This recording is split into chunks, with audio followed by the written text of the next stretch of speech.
नमस्कार मंडळी, साध्या सोप्या रेसिपीजमध्ये आज आपण बनवतोय पनीर भुर्जी आणि ते सुद्धा सुहाना यांच्या पनीर भुर्जी मिक्सच्या सहाय्याने।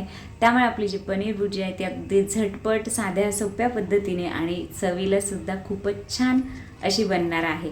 सुरुवात करायची आपल्याला लागणार आहे पाव किलो पनीर, जे की मी स्वच्छ पाण्यामध्ये घालून घेतलं होतं आणि नंतर हे मी किसून घेणार आहे जाड किसणीने। तुम्ही पनीरचे छोटे छोटे क्यूब करून घेतले तरी सुद्धा चालू शकतं, किंवा मग तुम्ही पनीर हाताने कुस्करून घेतलं तरी सुद्धा चालेल। पनीर स्मॅश करताना हळूवार हाताने करावा, अदरवाईज त्याला पाणी सुटू शकतं।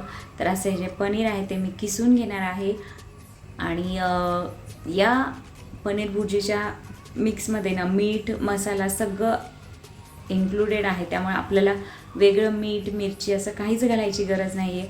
अगदी थोड्याशा साहित्यामध्ये झटपट बनणारी अशी ही रेसिपी आहे। तर पनीर किसून झालेलं आहे। आणखी काय साहित्य लागणार आहे ते पाहूयात। आपल्याला लागणार आहे एक मोठ्या साईजचा कांदा, जो की मी बारीक चिरून घेतला आहे। एक टोमॅटो, तो सुद्धा बारीक कट करून घ्यायचा आहे। थोडीशी हिरवी मिरची आणि कोथिंबीर। हिरवी मिरची ऑप्शनल आहे, नाही घातली तरी सुद्धा चालू शकतं। कढई तापत ठेवली, कढईमध्ये एक पळी भरून तेल घालायचे, किंवा चमच्याने घालताय तर 2 मोठे चमचे तेल घालून घ्या आणि नंतर तेल तापलं की त्यामध्ये आपण कांदा घालून घेऊया। कांदा जो आहे तो गुलाबी रंग येऊस्तोपर्यंत किंवा मग ट्रान्सलुसेंट होऊस्तोपर्यंत आपल्याला परतून घ्यायचा आहे 3 ते 4 मिनिटासाठी मीडियम हीटवर। आणि नंतर आपण त्यामध्ये बारीक कट केलेला टोमॅटो आणि हिरवी मिरची घालून घेऊयात। टोमॅटो सुद्धा छान तेल सुटूस्तोपर्यंत आपल्याला परतून घ्यायचं आहे आणि नंतर आपण ह्याच्यामध्ये सुहानाचं जे मिक्स आहे आपल्याकडे पनीर भुर्जीचं, तो मसाला घालून घेऊयात आणि तो मसाला सुद्धा आपल्याला 1 मिनिटासाठी परतून घ्यायचा आहे। फक्त 1 मिनिटभर परतायचं आहे बारीक गॅसवर। आणि नंतर आपण ह्याच्यामध्ये किसून घेतलेलं जे पनीर आहे ते घालून घेऊयात। बस असं एवढं सोपी पद्धत आहे। आता हे सगळं फक्त मिक्स करून घ्यायचं, 3-4 मिनिटासाठी परतून घ्यायचं आणि आपली पनीर भुर्जी तयार आहे। भरपूर कोथिंबीर घालून सर्व करा। या पनीर भुर्जीमध्ये मी नंतर ना थोडेसे पनीरचे क्यूबसुद्धा ॲड केले होते, तर तुम्ही सुद्धा ॲड करा, खूप छान लागतात ते पनीर भुर्जीमध्ये।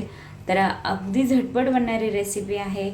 कधी कधी मुलांना किंवा आपल्याला स्वतःला सुद्धा लहर येते काहीतरी यम्मी टेस्टी बाहेरनं मागवावं, तर बाहेरनं न मागवता तुम्ही घरीच अशी हॉटेलसारखी पनीर भुर्जी बनवू शकता। त्यामुळे नक्की ट्राय करा मंडळी। आणि माझ्या चॅनलवर मी अशाच साध्या सोप्या आणि हेल्दी रेसिपी अपलोड करते, ज्या की मी माझ्या घरामध्ये माझ्या फॅमिलीसाठी बनवते। त्यामुळे तुम्ही चॅनलला एकदा व्हिजिट करा। रेसिपी आवडल्यास लाईक करा, शेअर करा आणि त्याचबरोबर चॅनलला सबस्क्राईब करायला विसरू नका। आणि सगळ्यात महत्त्वाचं बेल आयकॉनचं बटन प्रेस करा, जेणेकरून माझ्या नवनवीन रेसिपीचे अपडेट तुम्हाला येत राहतील। व्हिडिओ शेवटपर्यंत पाहताय त्यासाठी thank you so much. Bye bye.